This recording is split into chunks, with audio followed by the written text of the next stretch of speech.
Hello my dear students, hope you all are good and doing well in life।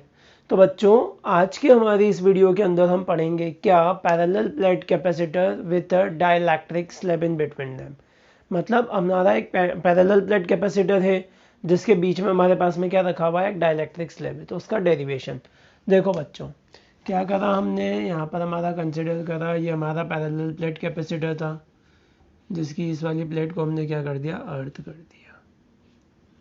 This is plate X, this is plate Y, दोनों के बीच की distance बच्चा कितनी है हमारी, डी डिस्टेंस है।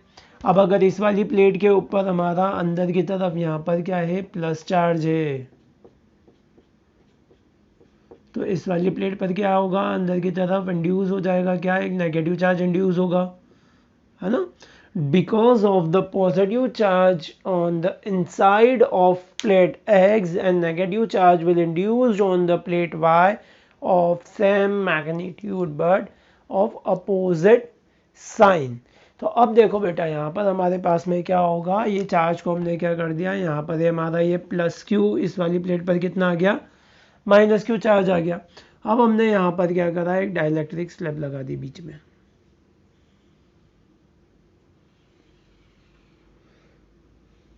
ये जो है ये हमारी क्या है, एक डाइलेक्ट्रिक स्लैब है जिसकी थिकनेस हमारी कितनी है, यहाँ से यहाँ तक की टी थिकनेस है। तो अगर ये डाइलेक्ट्रिक स्लैब लगाए तो बेटा ये कैपेसिटेंस को तो इफेक्ट करेगा ना, है ना। अब कैसे इफेक्ट करेगा, क्या इसके कारण चेंजेस आएंगे, क्या कैपेसिटेंस हो जाएगा, हमको वो चीज़ निकालनी है बिटवीन द प्लेट्स में। तो बच्चों देखो, यहाँ पर हमने क्या करा, वी नो डेट, हमको पता है डेट दो चीज़ें होगी यहाँ पर, एक तो जो फ्री स्पेस है वहाँ पर हमारी इलेक्ट्रिक फील्ड इंटेंसिटी होगी, और एक और कहाँ पर होगी, इस डाइलेक्ट्रिक स्लैब की होगी। तो हमने सबसे पहले बात करूँ क्या, मेरी इलेक्ट्रिक फील्ड इंटेंसिटी जो है कहाँ की, फ्री स्पेस की, डेट इज़ एयर और वैक्यूम की, वो हमारी इलेक्ट्रिक फील्ड इंटेंसिटी कितनी होगी। तो क्या आएगा बेटा, उसका फॉर्मूला, डिस्टेंस कितनी है हमारी इन दोनों के बीच की, डी है, मतलब डिस्टेंस तो हमारी डी है। यहाँ पर इलेक्ट्रिक फील्ड इंटेंसिटी का फॉर्मूला क्या होता है हमारा, that is sigma by epsilon zero. दोनों प्लेट्स के बीच की हमने निकाली थी पहले भी, ये कितनी हो जाएगी हमारी, सिग्मा बाय एप्सिलॉन जीरो, या है ना। तो ये क्या होगा, एप्सिलॉन जीरो क्यों लिखा यहाँ पर, क्यों, क्योंकि वो हमारी फ्री मीडियम में है। या इस चीज़ को हम क्या लिख सकते हैं, Q by epsilon zero A, that is equation number first. क्यों का होगा हमारा, यहाँ पर दोनों का चार्ज का मैग्नीट्यूड तो सेम है। सिमिलरली अगर हम बात करें कि हमारी इलेक्ट्रिक फील्ड इंटेंसिटी है, बच्चे देखो ये डाइलेक्ट्रिक स्लैब की भी होगी ना, कुछ तो इलेक्ट्रिक फील्ड इंटेंसिटी होगी हमारी इस डाइलेक्ट्रिक स्लैब की। तो उसको हमने कैसे लिखा, वो हो गया हमारा सिग्मा, तो यही हमारी चार्ज डेंसिटी, और इस की इलेक्ट्रिक फील्ड इंटेंसिटी को हमने डिनोट कर दिया काई से, डाइलेक्ट्रिक है तो हमने एक डाइलेक्ट्रिक कांस्टेंट लगा दिया, डेट इज के। और हमको पता है, मतलब डाइलेक्ट्रिक जो हमने लगाया था उसकी परमिटिविटी आएगी एप्सिलॉन, इस चीज़ को हम लिखेंगे तो ये क्या हो जाएगा हमारा, सिग्मा अपॉन में एप्सिलॉन जीरो इंटू के, और ये वैल्यू हमारी किसके इक्वल आ जाएगी, अगेन वापस सिग्मा को क्या लिख सकता हूँ मैं, Q by epsilon zero into के इंटू ए, ये वैल्यू आ जाएगी हमारी बच्चा। तो ये हो गया हमारा क्या, दोनों की इलेक्ट्रिक फील्ड इंटेंसिटी। नेक्स्ट में बात करूँ कि जब मुझे क्या निकालना है, कैपेसिटेंस। तो बच्चों हमको पता है कि वी नो डेट कैपेसिटेंस का फॉर्मूला क्या होता है हमारा, C is equals to Q upon V होता है। तो हमको तो यहाँ पे क्या चाहिएगा, इन दोनों प्लेट्स के बीच का पोटेंशियल चाहिए। अब वो दोनों प्लेट्स के बीच का पोटेंशियल हम कैसे निकालेंगे, हमारे पास इलेक्ट्रिक फील्ड इंटेंसिटी है, इस इलेक्ट्रिक फील्ड इंटेंसिटी से हम पोटेंशियल निकाल सकते हैं। तो कैसे निकलेगा वो, तो देखो बेटो क्या हो जाएगा हमारा, डेट वी नो डेट हमारा जो पोटेंशियल डिफरेंस होगा between the plates, that is potential difference between plates, ये हमारा किसके इक्वल होगा, that is v is equals to. अब बच्चा देखो यहाँ पर दो चीज़ें हैं, एक जो ये खाली जगह थी यहाँ पर, मतलब जितनी डिस्टेंस में हमने डाइलेक्ट्रिक स्लैब नहीं है वहाँ पर क्या है हमारा, एयर और वैक्यूम, तो उसकी इलेक्ट्रिक फील्ड इंटेंसिटी, उसका भी कुछ पोटेंशियल होगा, प्लस इस डाइलेक्ट्रिक स्लैब का कुछ पोटेंशियल होगा। तो ये क्या हो जाएगा, ई एयर इनटू इसकी डिस्टेंस कितनी है हमारी d minus T plus E of dielectric into उसकी थिकनेस कितनी है t। अब यहाँ पर हम क्या करेंगे, इन दोनों के वैल्यूज को सब्स्टिट्यूट करेंगे। इक्वेशन फर्स्ट और सेकंड से हम किस किस की वैल्यू सब्स्टिट्यूट करेंगे, यहाँ पर ई एयर और ई डाइलेक्ट्रिक की सब्स्टिट्यूट करेंगे और फिर उसको आगे सॉल्व करेंगे। क्या आ जाएगा बच्चों हमारा, ये जब मैंने वैल्यू सब्स्टिट्यूट करी तो v is equals to E air की वैल्यू क्या है हमारे पास, q by epsilon 0 times of a, इसके साथ में डिस्टेंस कितनी है हमारी d minus T plus E dielectric की वैल्यू कितनी है ये हमारी q बाय एप्सिलॉन 0 के a, यहाँ पर k क्या है हमारा डाइलेक्ट्रिक कांस्टेंट, तो ये हो गया हमारा सिग्मा के a एंड इसके लिए हमारी थिकनेस कितनी है t, है ना। यहाँ पर हमने ये दोनों वैल्यूज रख दी, ई एयर की और ई डाइलेक्ट्रिक की। अब यहाँ से हम इसको जब सॉल्व करें तो बेटा देखो कितना इजीली होता है ये, यहाँ से जो हमारा कॉमन आ रहा है इस वैल्यू को तो हमने कॉमन ले लिया, तो यहाँ पर हमारे पास ब्रैकेट में क्या बच गया, ये that is g minus T plus T by K, ये वैल्यू कहाँ बच जाएगी हमारी ब्रैकेट के अंदर बच जाएगी। अब इसी चीज़ को हम आगे सॉल्व करें तो ये वैल्यू हमारी क्या आ जाएगी, यहाँ से मैं बात करूँ तो मेरा पोटेंशियल किसके इक्वल आ गया, q by epsilon 0 a in bracket d, इन दोनों में से हमने t कॉमन लिया तो यहाँ क्या बचेगा 1 माइनस 1 अपॉन के, क्या करा हमने माइनस का t कॉमन ले लिया तो ये क्या हो जाएगा 1 माइनस 1 अपॉन के। ये आ गई हमारी वैल्यू का की पोटेंशियल डिफरेंस क्या आ गई ना उन दोनों प्लेट्स के बीच में, है ना बच्चों।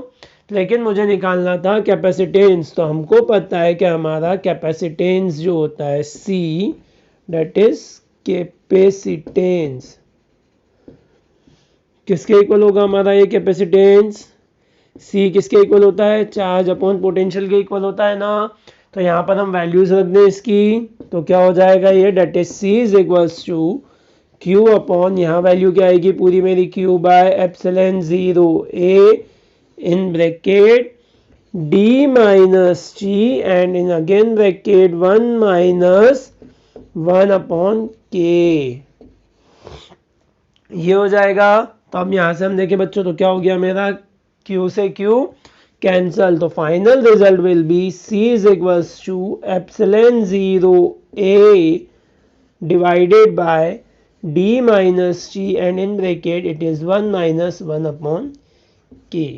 So this is the required expression for the capacitance of a parallel plate capacitor consisting of a dielectric slab of thickness t. बेटा अब अगर देखो यहाँ पर तो हमारी एक ही स्लैब थी, अब अगर क्या होता है यहाँ पर हमारी कंपोजिट स्लैब्स आ जाती, मतलब यहाँ पर हमारी ये जो स्पेस थी इस पूरी स्पेस को हमने डाइलेक्ट्रिक स्लैब से भर दिया है अलग अलग डाइलेक्ट्रिक कांस्टेंट की। Means if the whole space between the both the plates is filled with a dialect with 2 or 3 dielectrics of dielectric constants K1, K2 and K3, तो उस केस में and the thickness of the slabs is T1, T2 and T3, तो उस case में हमारा capacitance कितना हो जाएगा, मतलब क्या करा है हमने यहाँ पर कि अगर सपोज ये मेरा एक पैरेलल प्लेट कैपेसिटर था जिसकी ये हमारे पास में दो प्लेट्स हैं A एंड B, अब यहाँ पर हमने क्या करा है यहाँ से ही चालू करा, that is medium 1, it's second and it's here is third. इन प्लेट्स को मैं थोड़ा सा बड़ा बना रहा हूँ, बाहर निकाल रहा हूँ जिससे तुम लोगों को कंफ्यूजन नहीं हो, ठीक है। अब यहाँ पर क्या है बच्चों हमारे पास में, ये हमारी प्लेट्स है, that is A, this one is X plate, this one is Y plate, और इसके बीच में ये हमारे 3 डाइलेक्ट्रिक्स है, दिस इज 1, ये हॉरिजॉन्टल लाइन वाला हमारा सेकेंड डाइलेक्ट्रिक है और ये वर्टिकल लाइन वाला हमारा थर्ड डाइलेक्ट्रिक स्लैब है। यहाँ से यहाँ तक इसकी थिकनेस हमने ली है T1, इसकी थिकनेस हमने ली है कितनी T2 and it is of thickness T3। मतलब हमने यहाँ पर क्या करा, इन दोनों प्लेट्स के बीच की ये जो हमारी पूरी डिस्टेंस थी डेट इज जी, इस जी डिस्टेंस को हमने काई से फिलअप कर दिया है बच्चों, पूरा डाइलेक्ट्रिक मीडियम से फिलअप कर दिया है। तो इस केस में हमारा जो कैपेसिटेंस हो जाएगा इन दोनों प्लेट्स के बीच का, यहाँ पर इस वाली प्लेट के ऊपर हमारा पूरा चार्ज कितना है प्लस क्यू, इस वाली प्लेट के ऊपर हमारा चार्ज कितना है अंदर की तरफ माइनस क्यू, है ना। ये तीनों हमारे यहाँ पर ये T1 T2 एंड T3 ये क्या है हमारी थिकनेस ऑफ डाइलेक्ट्रिक्स